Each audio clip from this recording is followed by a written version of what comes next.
ஒரு சில விடயங்களை பார்த்துக்கொள்வோம். அதுல முதலாவது வந்துட்டு புத்தக அறிமுகம். நான் குரூப் எல்லாம் போட்டு நீங்க பார்த்துருப்பீங்க. என்னது கல்வி சார் பொது அறிவுகள்ன்ற புத்தகம் சரிதானே. அப்ப இதுல வந்துட்டு என்ன நீங்க புக்ரியாக்கள் வழங்கும் இதுல வந்துட்டு கல்வி சம்பந்தப்பட்ட சகல விஷயங்கள் பெரும்பாலான தகவல்கள் எல்லாமே தொகுக்கப்பட்டிருக்கு. அதாவது முதல் தலைப்பு ஆண்டுகள், அதே மாதிரி வந்துட்டு நபர்கள், அதே மாதிரி வந்துட்டு நிறுவனங்கள், அதே மாதிரி என்னது அந்த உனக்கு கல்வி சார்ந்த விடயங்கள் என்னென்ன கேள்விகள் வருமோ அது ஒவ்வொரு தொகுதியாக நினைச்சிருக்க வந்துட்டீங்க. பொதுவாக தொகுக்கப்பட்டிருக்குது. நம்ம பாடசாலையோட வகைகள், கல்வி கட்டமைப்பு, இளங்கட நிர்வாக அந்த கல்வி நிர்வாக கட்டமைப்பு, அதே மாதிரி இந்த கல்வி சம்பந்தப்பட்ட சேவைகள், கற்பித்தல் முறைகள், இது போன்ற சகல விடயங்களும் இதுல தொகுக்கப்பட்டிருக்குது. நீங்க சம்டைம் வந்துட்டு சில மாடல் பேப்பர் கிளாஸ் பார்த்துருப்பீங்க. நீங்க அந்த கிளாஸ் பார்த்தீங்கன்னு சொன்னா பெரும்பாலும் வந்துட்டு எல்லாமே வந்துட்டு இந்த புத்தகத்தில் இருந்து நண்பர்கள் சரிதானே. அப்ப இந்த புத்தகம் வந்துட்டு நான் 2023 ஃபர்ஸ்ட் எடிஷன் எழுதினது. 2025 தான் பாக்குறது இரண்டாவது எடிஷன். இது நான் உண்மையிலேயே வந்துட்டு என்னோட வெப்சைட் நான் காட்டுறதையும் பார்த்துக்கொள்ளுங்க.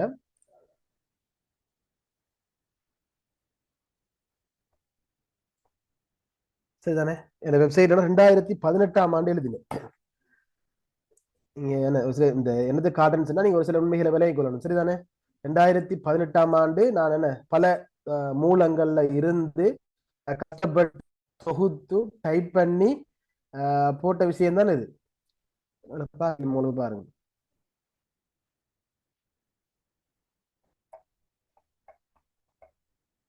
இந்த வெப்சைட்ல ஞாபகம் மீசான் டைப் பண்ணி வருது. இதுல கல்வி சம்பந்தப்பட்ட நிறைய விடயங்கள் இருக்குது சரிதானே.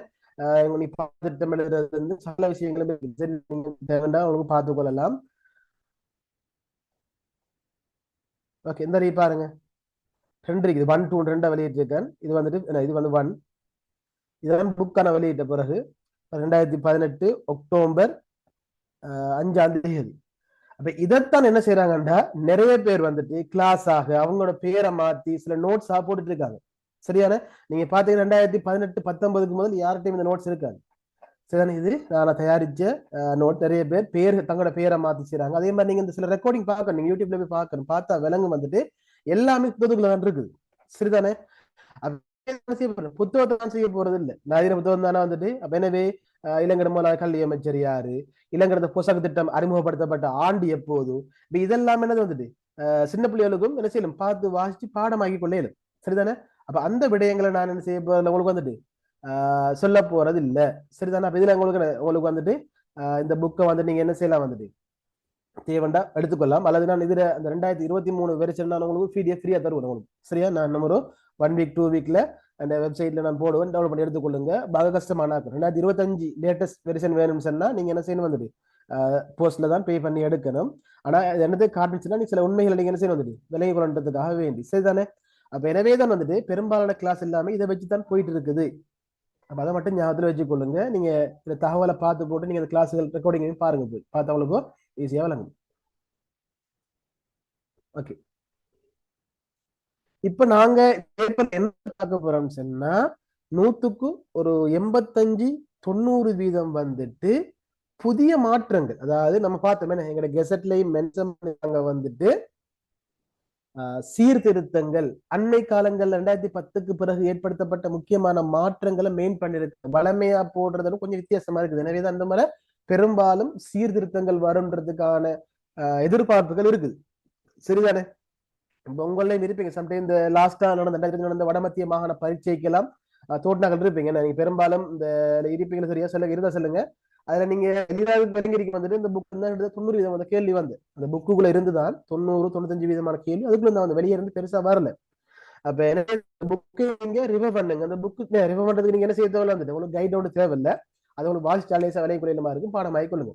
அப்ப இந்த பேப்பர்ல உங்களுக்கு வரப்போறது எல்லாமே முழுக்க முழுக்க இந்த அண்மையில அறிமுகப்படுத்தப்பட்ட புதிய கல்வி சீர்திருத்தம். உண்மையிலே ஞாபகம் கொள்ளுங்க. இந்த 2026ஆம் ஆண்டு அறிமுகப்படுத்த திட்டமிட்டு 1ஆம் ஆண்டுக்கு நடைமுறைப்படுத்தப்பட்டு 6ஆம் ஆண்டுக்கு வார வருஷம் பிட் போட்டிருக்காங்க. அது 2026ஆம் ஆண்டு சீர்திருத்தம் இல்லை. உண்மையிலே வந்துட்டு 2019ஆம் ஆண்டுல இருந்து தயாரிக்கப்பட்டு படிப்படியாக மெருகூட்டப்பட்டு திருத்தங்கள் செய்யப்பட்டு வந்த ஒன்றுதான் அந்த 2026 இந்த வருஷம் நடைமுறைப்படுத்த இருந்த ஒரு சீர்திருத்தம். எனவே இதை வந்துட்டு அதுல பல்வேறு விஷயம் பல்வேறு முக்கியமான விடயங்கள் பிடிஎஃப் சரியா. அப்ப அதை ஞாபகத்தில் வச்சுக்கொள்ளுங்க. எனவே வந்து அப்ப இதோட சம்பந்தப்பட்ட சில முக்கியமான விஷயங்கள் நாங்க அந்த பேப்பர்ல உள்ளடக்கி இருக்கோம். அப்ப எனவே தான் வந்து நாங்க என்ன செய்ய வந்துட்டு ஒவ்வொரு விஷயமா நாங்க பார்த்துட்டு அடுத்த விஷயம் தான் வந்துட்டு கட்டாயம் நீங்க என்ன செய்யுங்க எல்லாரும் கொப்பி ஒன்று அல்லது நோட் புக் ஒன்று கையில வச்சுக்கொள்ளுங்க. உங்களுக்கு வினாத்தாள் தருவோம் நாங்க கிடைக்கும். தான் வந்துட்டு வினாத்தாள் ஒரு விஷயம். ரெண்டாவது இந்த வினாக்கள் விடைகள் எல்லாமே விளக்கமா டைப் பண்ணிருக்கேன். ஷார்ட் நோட்ஸ்ல வந்துட்டு அதுக்குரிய விளக்கங்களை டைப் பண்ணி கேட்கப்படாது. உங்களுக்கு வீடியோ இருக்குது. உங்களுக்கு என்ன இப்பயும் கிளாஸ் டைம்ல நோட் பண்ணிக்கொள்ளலாம் அல்லது சொல்லலாம் ஃப்ரீ டைம்ல வீடியோவை பார்த்து நோட் பண்ணிக்கொள்ளலாம். அப்ப கட்டாயம் நீங்க என்ன செய்யுங்க தேவையான விடயங்களை வந்துட்டு எழுதி கொள்ளுங்க. இந்த விடைக்குரிய பிடிஎஃப் தாங்க கேட்கக்கூடாது. சரிதானே? ஏன்னு சொன்னானது இதை கொடுத்தானே செய்வாங்க. அதை கொஞ்சம் கிளாஸ் செஞ்சிருவாங்க அடுத்து. இது எல்லாத்தையும் கவனத்துல கொண்டுதான் நான் அந்த விஷயங்கள் சொல்ல நோட் பண்ணி கொள்ளுங்க. சரியா? ஓகே. இப்ப நாம இந்த கிளாஸை நாங்க என்ன செய்ய போறோம்? பழைய கிளாஸ் மாதிரி என்ன ஒரு கேள்வி பதிலூடாகத்தான் நாங்க போக போறோம். இங்க நீங்க செஞ்சு பாக்குறதுலாம் ஒன்றும் இல்லதானே. அப்ப நீங்க என்ன ஒரு 1 மினிட் அதுக்குரிய ஆன்சரை நீங்க போடலாம். எனவே கட்டாயம் வந்துட்டு எல்லாரும் ஆன்சர் பண்ணுங்க.